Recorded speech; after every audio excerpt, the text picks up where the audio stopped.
ng mga ulat na may namumuong destabilisasyon sa liderato ni Pangulo Aquino, tiniyak ni Officer in Charge PNP Deputy Director General Leonardo Espina ang buong suporta ng kanilang hanay sa Administrasyong Aquino.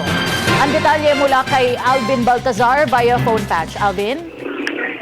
Yes, dating tiniyak ni OIC PNP Deputy Director General Leonardo Espina ang buong suporta sa administrasyon ng Pangulong Noynoy Aquino. Sa gitna ito ng mga ulat na may namumuong destabilisasyon sa liderato ng Pangulong Aquino kasunod ng pagkakalagas ng 44 na miyembro ng SAP sa Mamasapano, Maguindanao.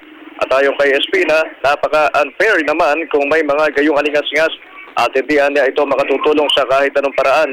Binigyan din ng OIC PNP, mananatili silang nasa likod ng pangangasiwa ng punong ekutibo kasama ang Armed Forces of the Philippines.